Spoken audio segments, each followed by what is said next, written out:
او بل خبره دا چې هر اوسته چا دی دا عمران خان رهایی سره کار څه دی هغه ته خو دا پښتونخوا ولا کړی ده چې بس صرف ته پښتونخوا ته باکوا ته پوس نشته او یو درس غوبل جوړ کړي چې وزیر اعلی غیب دی چا بوتل دی کم خوا غیب دی غیب خود یو چې زما پښتانه او بلو ځوانان غیب دي خداغه ترجمان څوک ته تاسو دا خو ګورئ اپ وټونو راغلي هغه خو بابک صاحب خبره دومره کرایي ټټو دی چې هغه 9 مهینه پس غیب بیا رالو ترجمان شو هغه نه مخکم ترجمانو هغه نه مخک سېنیټرو هغه د دې حکومت د صوبې سره په نوم کار شته نه د دې کار صرف د پښتونخوا وسایل تبا کول دي د پښتونخوا د شتګردو تاواله کول دي د پښتونخوا کې کاروبار کرپشن هر څه یو بازار ګرم کړی دی پی ټی آی ولا خو تشي پروپاګاندا ده ډرامې دي ډرامې دیار لسکالو نه موږ دا پروپاګاندا دا ډرامې هم دی پښتونخوا کې اورو بلکې موږ ګورو ډېر خلک دا خبره کوي چې ایمل ولی خان کله سېنیټر نو هغه به دا باډر جاو دهشتګردي پیشیور دي دا کیسې به ډېرې کولې خو چې کله سېنیټر شو نو دا کیسې پرېښوده تاسو څه وایئ دا خو مغه د یو پارټۍ پروپاګاندا دي ایمل ولی خان د هغې نه زیات خطرناک لګیا دی په اسمبلی کې اولنې تقریر راوالی بیا دا دویم راوالی دریم ښکارې وي زیاتې وي او هر ځای کې وي دا خو مغه پروپاګاندا ده چې جاو باډر جاو اوس یې وایو بایم وایو او دا موږ اوس دا اوس نه دي ویلي هغه زموږ د ولی خان د باچا خان وختونه دا ناره ده چې د دې کار څه دی باډر سمبالول د ایمل ولی خان چې خر شو دا خبره چې کله مشهور وي هغه ټایم کې د پی ټی آی او ایمل ولی خان یو بیان ہوتا سو بیرسٹر گور بیان گور بیرسٹر گور ہوئی ہم ड्राफ्ट देखेंगे उसके बाद बात करेंगे ایمل ولی خان هم دا ویلي چې زه به اوټ نور کوم زه به خلاف ولاړم بله ورځ د فوج ایکسټنشن چې هغه شو ایمل ولی خان باروم دا خبر وکړه چې موږ د دې بالخلاف خو پی ټی آی موږ پسې دومره پروپاګانډو کې دا ځوانان چې ایمل ولی خان خر شو لکه دا تاسو ما ته وښایه بیا ډېر پښتانه رایوند اجتماع له خوځي خو چې دلته پښتون کامي اجتماع یې هغې له نه راځي ایون چې جماعت اسلامي دا اوس یو درنه کړې وه چې 120 چینلو به هغې له کوریج ورکو خو بده مرغه دلته 3 ورځې کامي جرګه وه کامي جرګې له مړه یې ډېر نه ویم که نه ما چې دا کم ځان ته پښتانه صحافیان وایي که نه هغه هم دې جرګې له نه وراغلي بلکل چې د پښتو په نوم کم خلک پیسه خوري هغه هم نه وراغلي بس ټیک ټاک دی فیسبوک دی ریلز دی لکه وړ څه شی دی وړ بس بیا ټیک ټاک دی که نه ټیک ټاک نه مشهور شو نو کوم ښه بیا دکه ټیک ټاکران چې په یو ځای کې الیکشن ته ودرېږي کوم بیا هغه له ووټ هم ورکوي او خوښوي یې هم ټیک ټاک هم ورسره جوړوي دا لاتې خو خپل مشران نه پېژني نو دا څه وجه ده دا ذهنیت چا جوړ کړی دی ولې جوړ کړی دی دا ذهنیت خو همدکه پاکستان ریاست جوړ کړی دا خو ښه ښکاره خبره ده په نصاب ذریعه جوړ کړی په میډیا ذریعه جوړ کړی په میډیا کې په پولیسټو پارټیانو له ټوله ورځ د دې د جلسو کوریج زما خو پریس کانفرنس جلسه خو پرې زما خو یو پریس کانفرنس هم نه چلی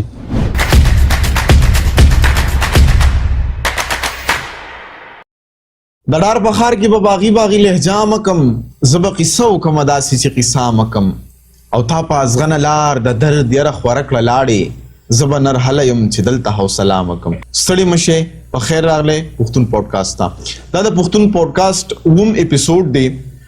کوم کې چې موږ سره یو ډېر ګران او خوږ میلمه دی امین الله کونډي صاحب کوم چې د پښتون نصف ممبر هم دی د دې نه علاوه یو ځوان سیاسي کارکون هم دی د دې نه علاوه د قانون د څانګې یو زده کړیال هم دی امین الله کونډي صاحب تاسو ته زه په پښتون پوډکاسټ کې هرکلی وایم ټولو نه اول زه ستاسو ډېره مننه کوم چې تاسو نن زه په پروګرام کې میلمه کړم خوشحاله اوسئ او زه خپله ډېر خوشحاله شوم چې تاسو سره نن دې پروګرام کې میلمه یم مننه کور ودان امین الله کونډي صاحب دا سټوډنټ پالیټکس ولې اهم دی سټوډنټ پالیټکس ډېر اهم او د وخت ضرورت دی مونږ وګورو چې زیاتر سیاسي ګوندونو کې چې کوم مشران دي نو هغه د سټوډنټ پولیټکس نه وتی دي. عوامي سلګون کې تاسو کوم افتخار حسین وګورئ، زموږ صوبایي جنرال سیکرټري حسین شاه یوسفزی صاحب وګورئ، بیا خو نور پرې چې دانش ارباس زموږ ایم پی ای د اسمبلی یو ښه دروند اواز دا سټوډنټ پولیټکس کې پاتې شوی دی، پی ایس اف نه وتی دی. نو دا د وخت ډیر ضرورت دی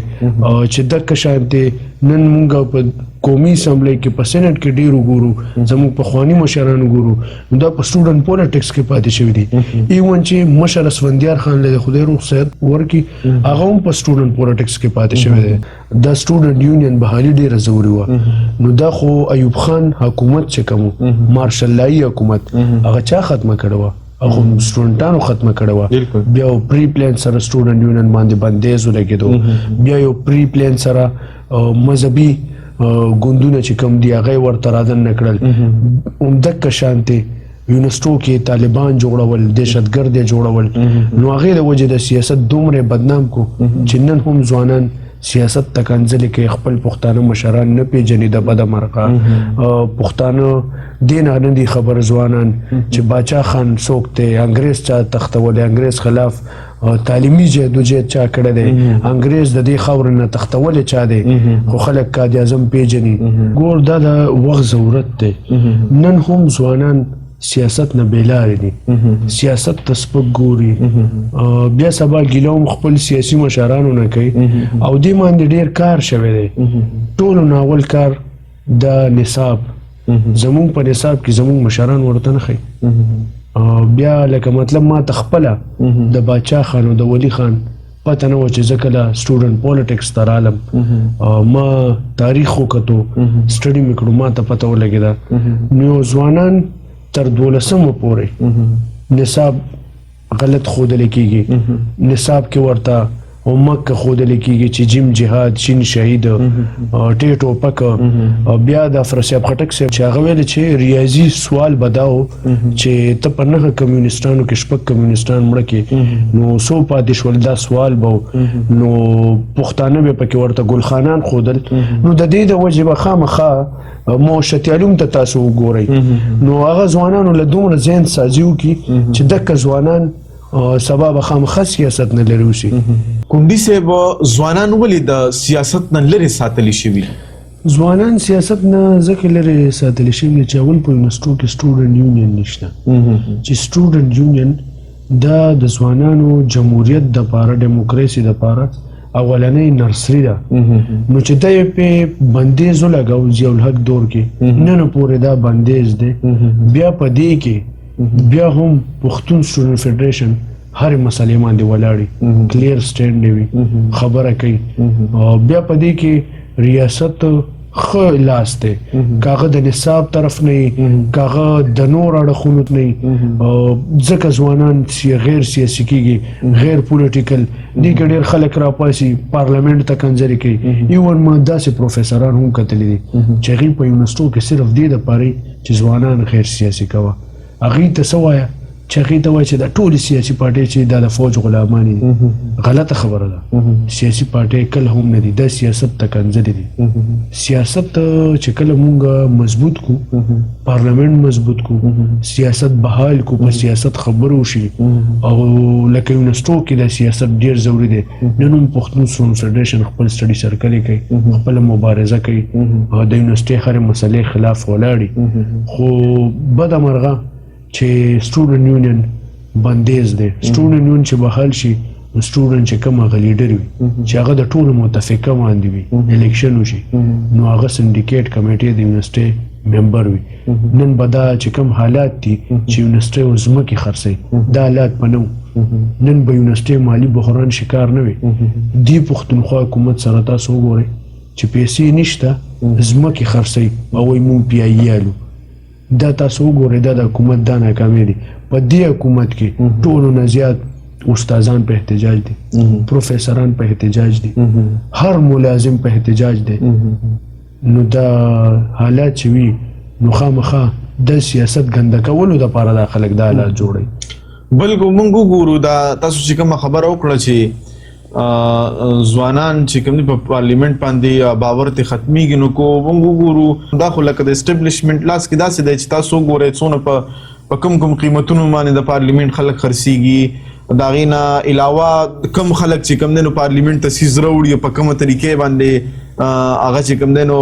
نافذ کی په ځای باندې دا خو بیا چې موږ دغه سیسته ګورو نو دا خو هغه خبر ټیک دا هم دې لپاره هم دا خلک کوي کنه چې سیاست ګنده کو لکه تاسو ګورئ ولی خان نن 40 کاله مخکې ویلو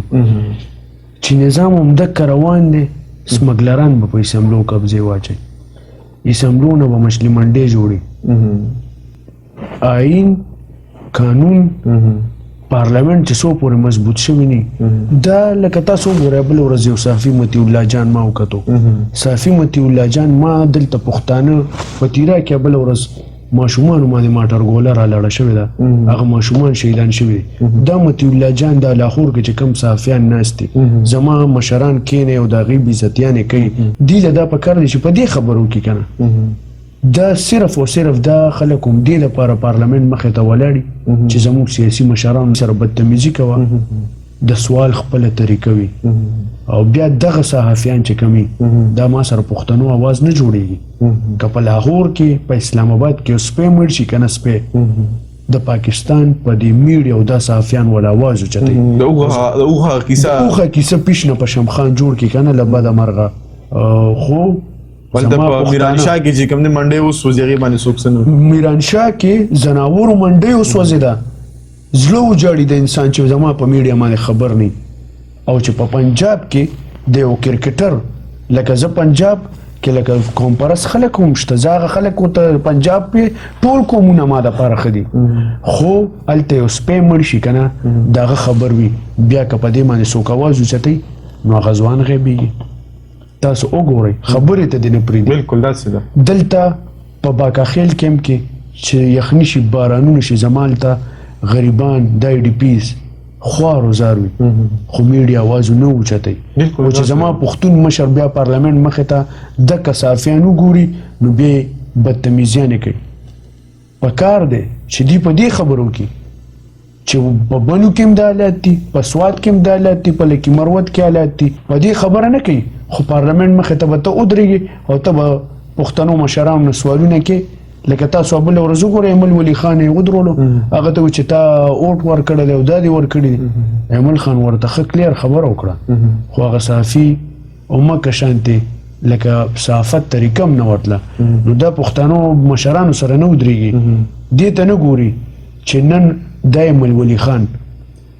خلک څومره کنځلې وته کوي ایمل ولی خان چې کوم دی هغه د باچا خان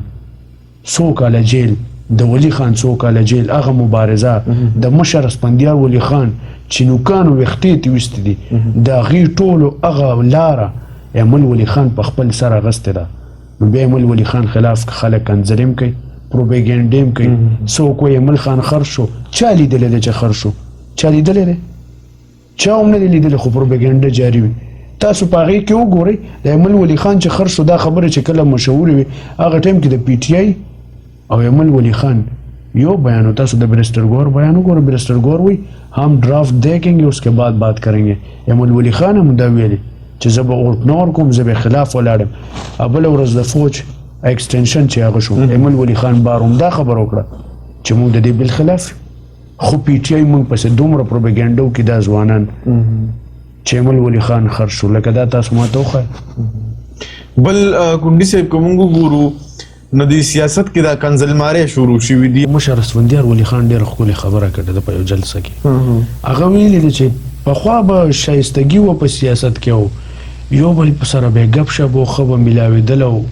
په دلیل به خبره و په منطق په سیاست په پوهه به او کله نه چې عمران خان هغه سیاست کې شایستګي ختمه شوې ده او واقعي ختمه شوې ده لکه زه خپل ځوان يم کنه ما ته انتهایی دومره کنځلي کی زما خماته بداوي وای باچا خان خو ولی خان خله اسفندیار خان خله خو ایمل ټیک نه دی ایمل ولی بیا یو جلسه کې ډېر خپل خبره کړه ایمل ولی خان وای دی باچا خان نم نه منلې دی ولی خان هم نه منلې دی مشر اسفندیار ولی خان هم نه منلې دی ټولو نظرونه چودي دي و یو زما خلاف لګیا دي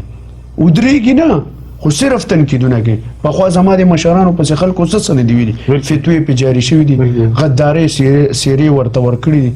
اسمبلونه یې بار کړي دي. نو او بیا د ولي خان اسمبلی نه بار کول کومه طریقه وه، او بیا هغې کې ایمل ولي خان ته خلک وایي داسې او هغسې. کونډي صاحب زموږ ځوانان ولې د پراپیګنډو ښکار کیږي؟ چې تاریخ نه ګوري، خپل مشران نه پیژني، نو ځکه پروپیګنډې ښکار شي.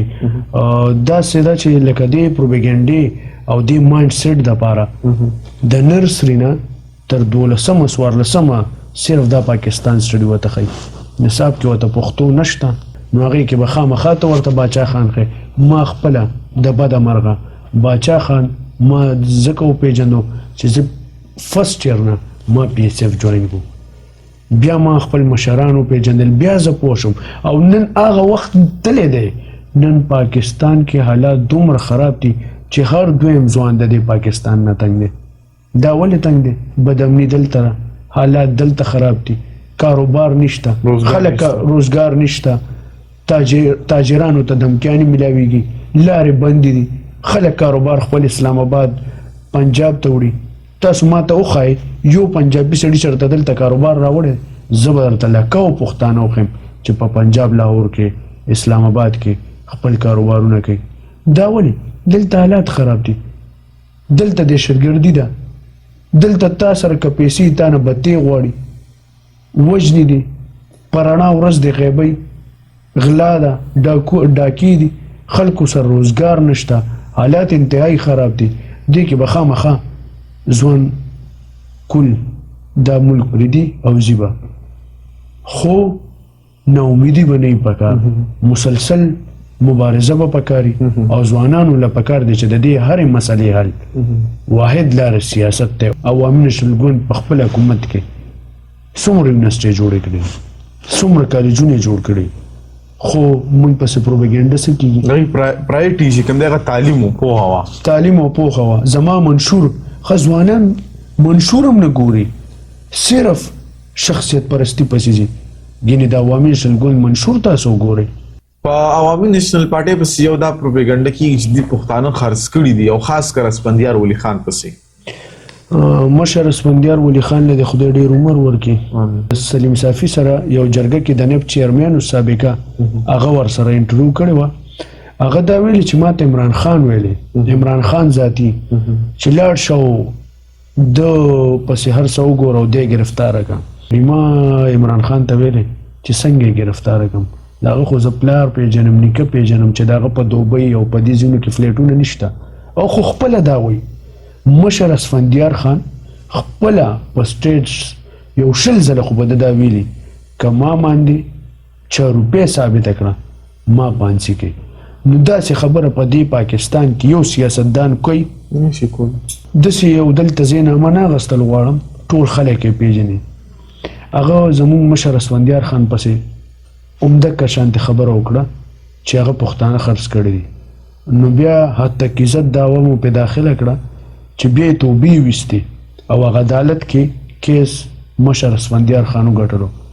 خو بیا یې څه ویلې؟ بیا وایي دا خبره ما نه کوله، ثبوت ورسره نه و،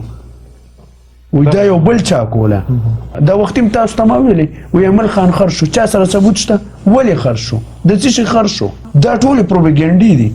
خو په دې باندې دا خلک ځان نه پوهوي، خلک ریسرچ کوي نه، بس ټیک ټاک دی، فیسبوک دی، ریلز دی. لکه وړ څه شی دی؟ وړ بس بیا ټیک ټاک دی که نه، ټیک ټاک نه مشهور شو. نو کوم ښه بیا دکه ټیک ټاکران چې په یو ځای کې الیکشن ته ودرېږي، کوم بیا هغه له ووټ هم ورکوي او خوښوي هم، ټیک ټاک هم ورسره جوړوي. دا حالات خو خپل مشران نه پېژني. نو دا څه وجه ده؟ دا ذهنیت چا جوړ کړی دی؟ ولې جوړ کړی دی؟ دا ذهنیت خو همدکه پاکستان ریاست جوړ کړی. دا خو ښه ښکاره خبره ده. په نصاب ذریعه جوړ کړی، په میډیا ذریعه جوړ کړی، په میډیا کې پاپولیسټو پارټیانو له ټوله ورځ د دې د جلسو کوریج. زما خو پریس کانفرنس جلسه خو پرېږده، زما خو یو پریس کانفرنس هم نه چلی پاکستانی میډیا چلی، زما اخبار کې بیان هم نه راولي. خو پی ټی آی یا بلې پارټۍ دې له شپه ورځ دی له د هوا ورکوي ایون چې جماعت اسلامي دا اوس یو درنه کړې وه چې 120 چینلو باغې له کورج ورکو خو بد مرغه دلته 3 ورځې کامي جرګه وه کامي جرګې له مړه یې ډېر نه ویم که نه ما چې دا کم ځان ته پښتانه صحافیان وایي که نه هغه هم دې جرګې له نه وراغلي بالکل چې د پښتو په نوم کم خلک پیسه خوري هغه هم نه وراغلي بیا ډېر پښتانه رایونډ اجتماع له خو ځي خو چې دلته پښتون کامي اجتماع یې هغې له نه راځي کونډي صاحب ډېر پښتانه دا خبره کوي چې باچا خان ښه سړی و ولی خان ښه سړی و اسفندیار خان هم اوس ښه شو خو دا اوسني نه دي دا ټول هغه بېایمانه او منافقان خلک دي که نه چې دې مشرانو له هم زړونه چودي دي او چې دا مشران هم کله مړه شول بیا ویل ښه خلک دي دی مل ولی خان دی که نه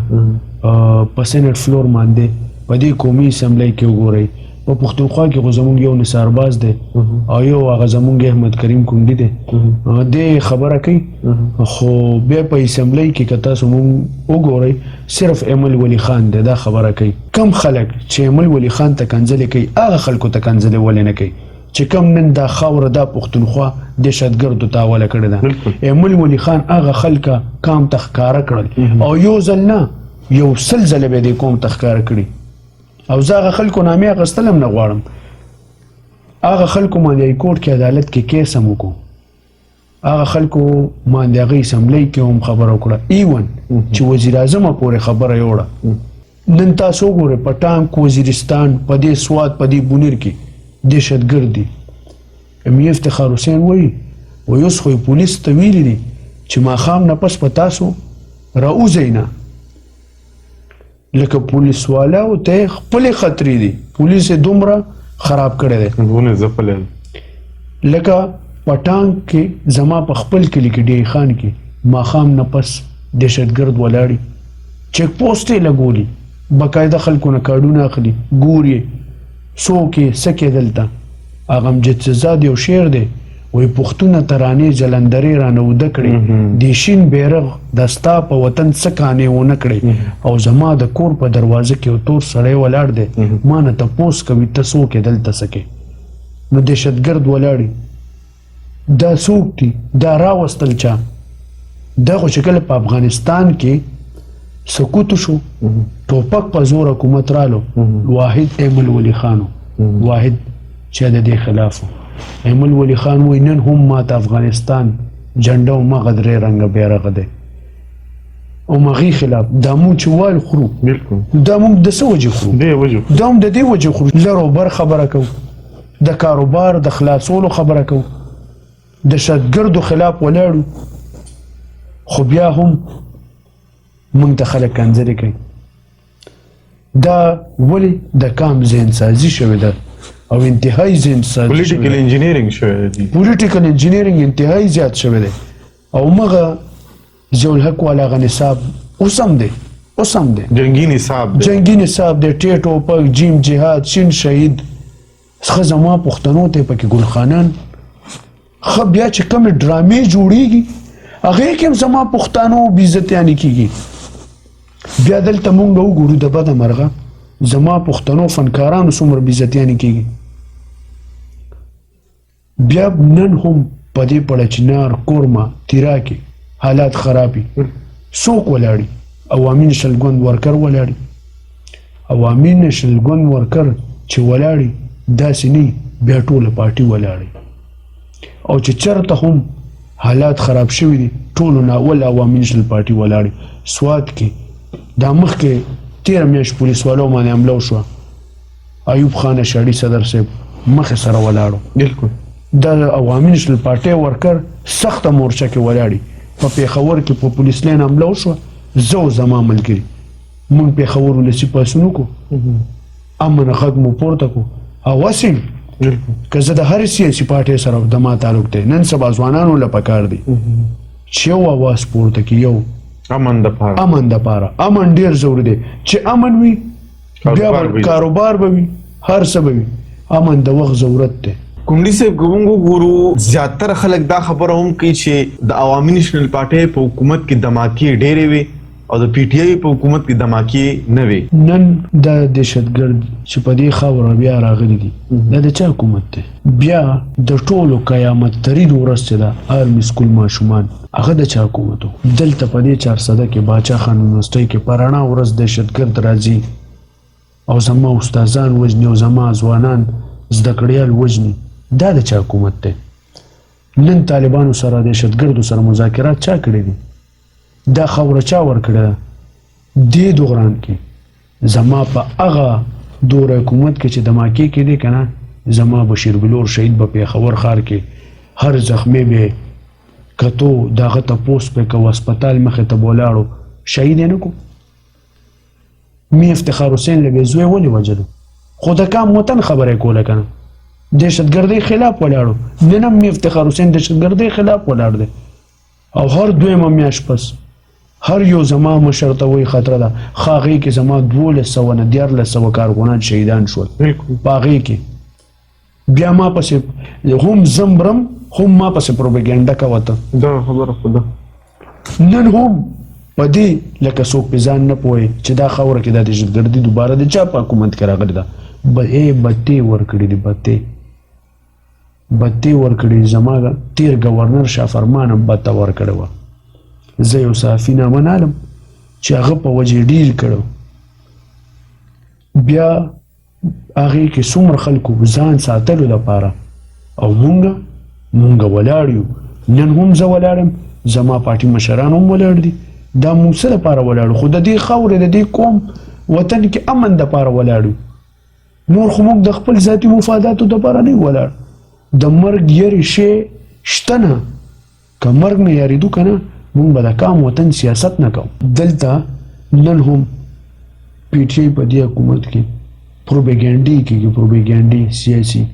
قوم له منافقت ورکوي. منافقت یو سیټ ته دستخط کوي بل سیټ ته وایي مونږ اپریشن خلاف ځان نه انقلابیان جوړ کړي.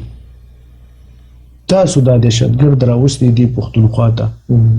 موږ په هغه دماکو په سخت حالاتو کې مونږ خو یونیورسټۍ جوړې کړې دي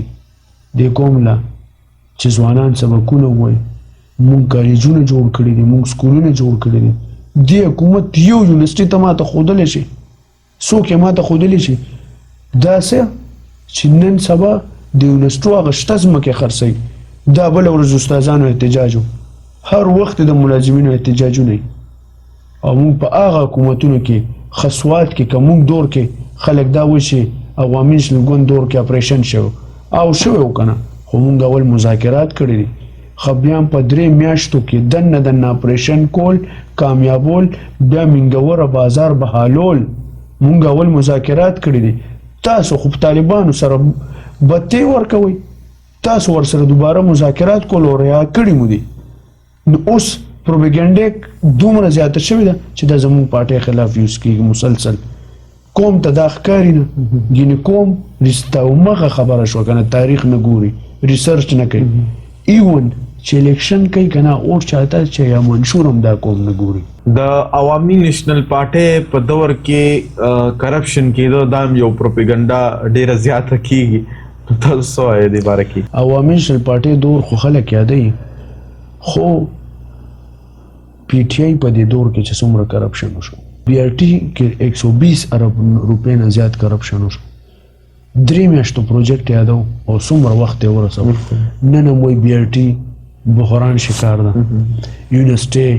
تباه دي استادانو څه تنخواګانې نشته خو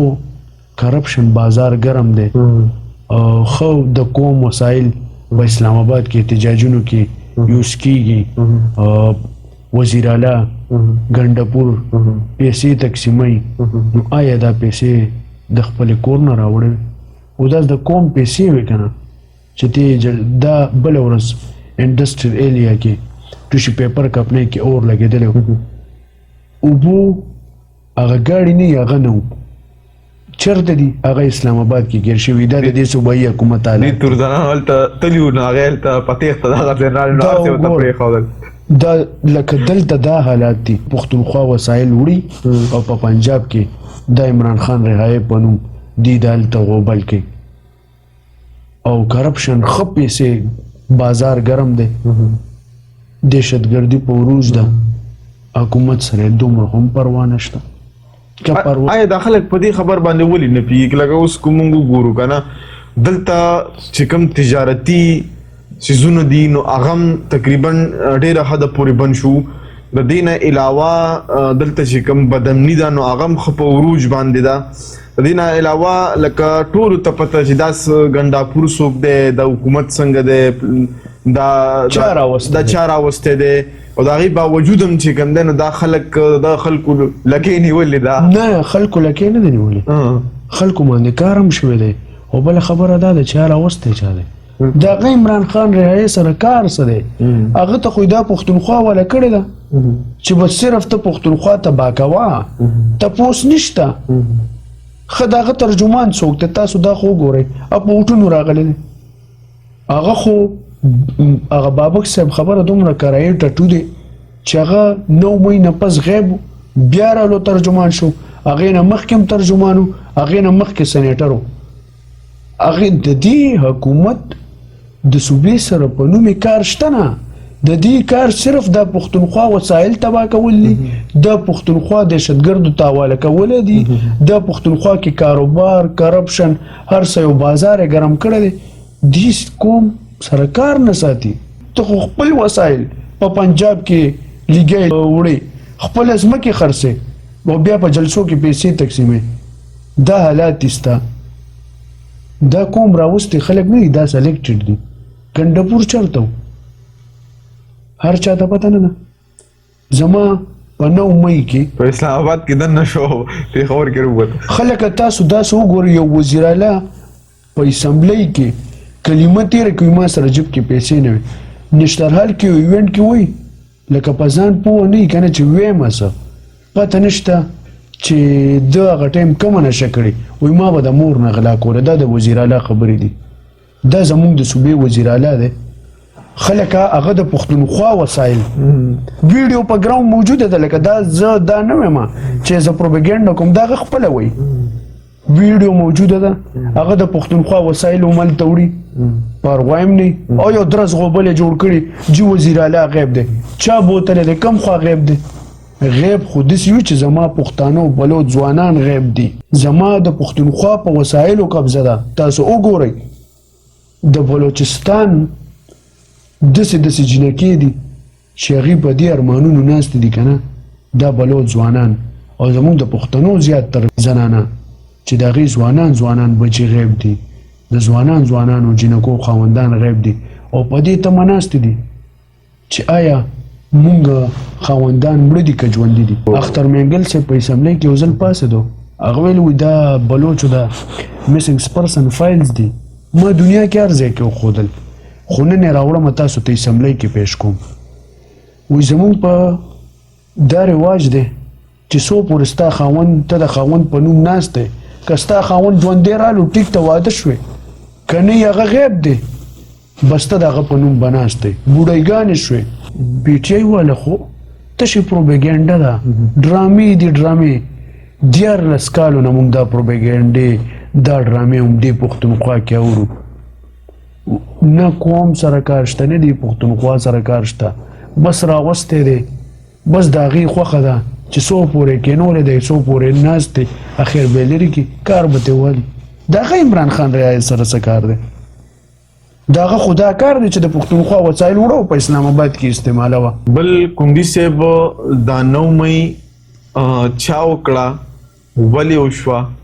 او د دې څه نقصان وشو 9 مئی چې چا وکړه هغه هر چا ته پته ده ولې وکړه دا هم هر چا ته پته ده خو 9 مئی کې څوک په کور کمانډر کور داسې ډایرکټ نه ورځي په دې باندې خلک د ځان پوه کړي بیا په پښتونخوا کې ریډیو زما د پښتنو پخوانی ریډیو افیس ډایرکټریټ ایو سوځولو او هغه څنګه سوځېدلې ویری په کم کیمیکلو سوځولو بیا 9 مئی کې چې کم گرفتاریانې وشوې ورکر په ځای پاتې شو لیډران چې کوم کرایه ټټوانو مختلف پاټونه راغلي ایو کمپنی د 3 کلاس خلک جوړي نو بیا تختی را تختی یو ادمه د عوامي ګوند ورکرانو نه جار شم چې هر وخت پارټۍ سره ولاړی که حکومت کې یو که نه یو خو بیا دې څه یو خوا تښتېدل یا لکه دا پی ټي آی کې وایو ولې او تښتی ته ولې ښه بیا 9 مۍ کې تاسو وګورئ چې دلته ورکر دپاره چې کوم جیلونو کې لیډران یې تښتېدل هغه ورکرانو دپاره واحد ایمل ولی خان आवाज اوچت کړی ملګري وکیلانو ته ویلې چې د دې ضمانتو بندوبست وکړي لیډرانو یې مافیایانې جمع کولې تښتېدل او 9 مۍ خو لکه مطلب چا هم دا زه وایم زه د دې ذاتي طور باندې خلاف یم چې سرکاري املاک نقصانات پوره من احتجاج باچا خان پوره من احتجاج کړی بالکل ولی خان پوره من احتجاج کړی عوامي نیشنل ګوند هر ورکر پوره من احتجاج کوي خو ځوانانو کې جذباتو سره لوبې کول بیا ریډیو په سوځول زه د دې سخت خلاف یم او 9 مۍ چې چا کړې ده ولې کړې ده هغه تاسو ته هم معلوم دی او ما ته معلوم دی ولې وکړه او نن په هغې باندې ډېر اوږد بحث کیدی شي خو لکه هغې کې هم پښتونخوا کې ریډیو یو سوځولو خو لکه تاسو ګورئ پښتونخوا کې ګورئ یو هم ګرفتاري نه ده شوې ورکران یې وله ګرفتارول ګنډپور چرته و بالکل نه بیا د دې نور خلک چرتول په دې خبره پکار ده کور کمانډر کور باندې څوک هسې نشي وتلی کینټ کې چې مردن نه کېږي که نه نو لس ځای به شناختي کارت دا خبره هر چا ته پته ده خو لکه هغې کې پښتونخوا ریډیو کې ریکارډ سوځول دا یو پری پلان یا یعنی دا داسې یو پلان نو چې زمونږ چې کوم زاړه آثار دي یا چې کوم څیزونه مونږ ته پاتې شوي دي یا تاریخي آثار دي نو هغه اوس وځو چې مونږ ریکارډ پاتې نشي ریکارډ پاتې نشو لکه دلته ګنډپور چرته و ګنډپور راوستی وزیر اعلی توب له خو د هغې د کار علي چې کله یې د کار واغستو یو ورځ به خپله ختم کړي بلکې موږ وګورو ډېر خلک دا خبره کوي چې ایمل ولی خان کله سینیټر نه و نو هغه به دا باډر جاو او دا دهشتګردي پیشیور دي دغه کیسه او دا کیسې به ډېرې کولې خو چې کله سینیټر شو نو دغه کیسې پرېښوده تاسو څه وایئ دا خو مغه د یو پارټۍ پروپیګنډي دي او دا مغه پروپیګنډي عوام کې خورولو دپاره هم دا خبرې کوي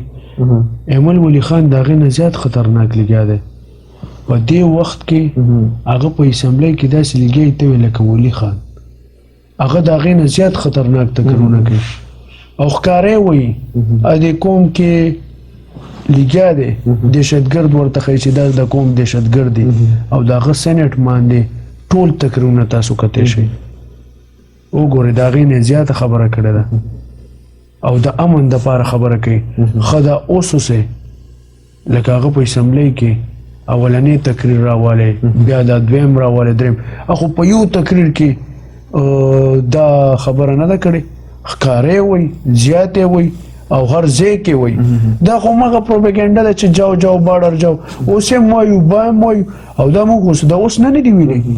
اخو زموږ د ولی خان د باچا خان وختونه دا ناره ده چې د دې کار څه دی باډر سنبالول سیاست کار څه دی زمونږ دی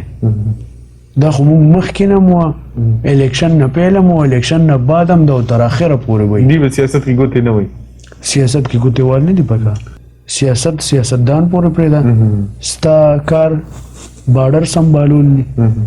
سیاستدان کار سیاست کول دي ګونډي صاحب دا د ډومیسیل دا کیسه د ایمل خان هغه راته لګو کې او د سینیټر څنګه جوړ شو کومې طریقې سره جوړ شو دا راته لګو کې سینیټر زما خپل 9 اوټونه دي او اسمبلی ته چې څوک تا نه پرېږدي نو خامخا خو به ته یو ذریعې نه اسمبلی ته ځان نه ځې که نه نو ایمل ولی خان مور بیبي غم کې و صحیح ده او د زرداري په خواهش هغه او د ایمل ولی خان او د مشر دا خوښه نه وه خو د بلوچستان صوبې تنظیم او د زرداري بار بار په خواهش هغه دا قبوله کړه یعنې ایمل ولی خان که په سینټ کې او که سینټ کې باري اب د دې کام او د دې وطن خبره کوي اوس به هم کوي او بیا به هم کوي او تر مرګه به کوي نو بل د زرداری خواهش ته دی ولې وکتل آیا د زرداری د پارټۍ نظریه او د کې فرق نه دی؟ دا زرداری باندې مونږ نه وټونه ورکړي دي، مونږ ولې نه وټونه چې ټوټل راوشماري نه وټونه جوړیږي هغه مونږ ورکړي دي. دغه او د پارټۍ زموږ صوبې تنظیم خوښه زرداری خو لازان له خبره ده د صوبې د بلوچستان عوامي نشل پارټۍ صوبې تنظیم خوښه چې زموږ یو سېنیټر به د بلوچستان نه راځي نو مونږ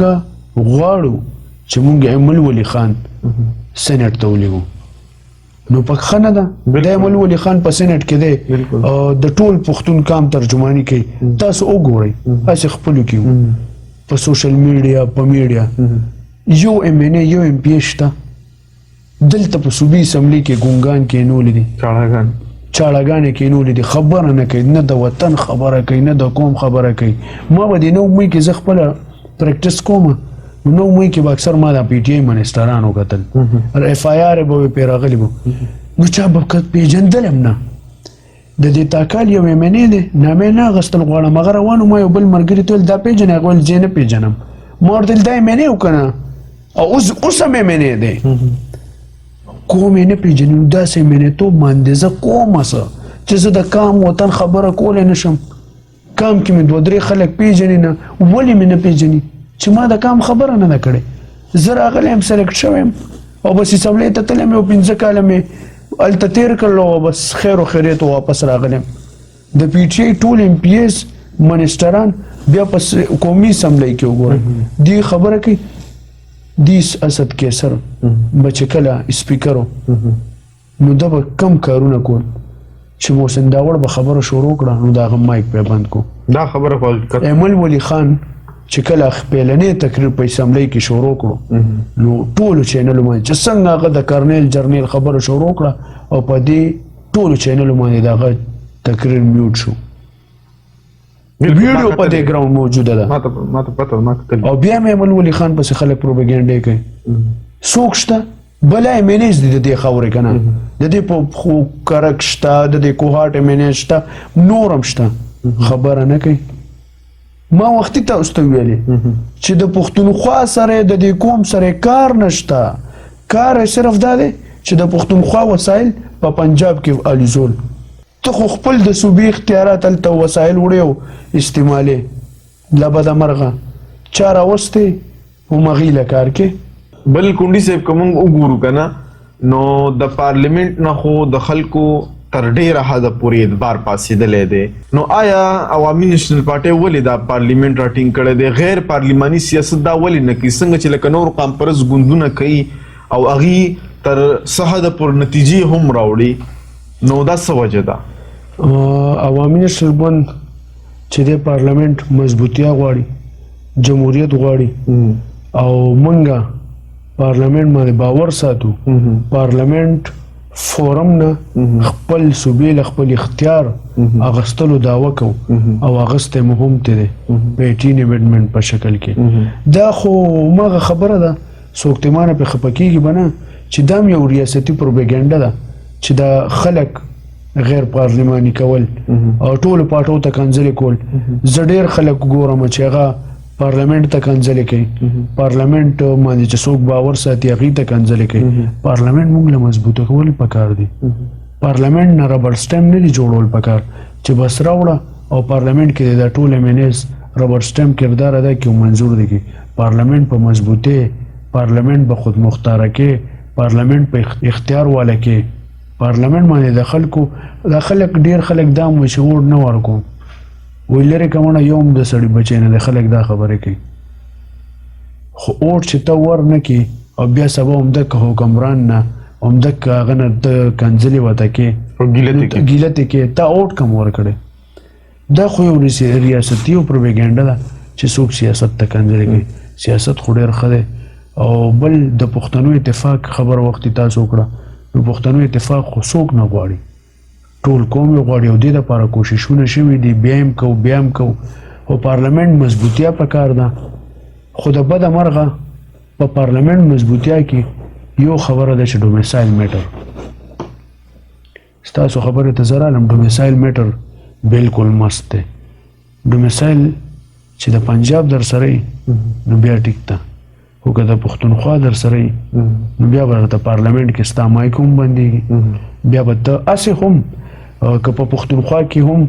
یو سیاسي ورکر دا نن سبا چې کوم حالات دي په دې باندې یو سیاسي ورکر خبره کوي ولاړي او اواز اوچتوي دهشتګردۍ خلاف امن غواړي نو هغه سیاسي ورکر اواز بندېږي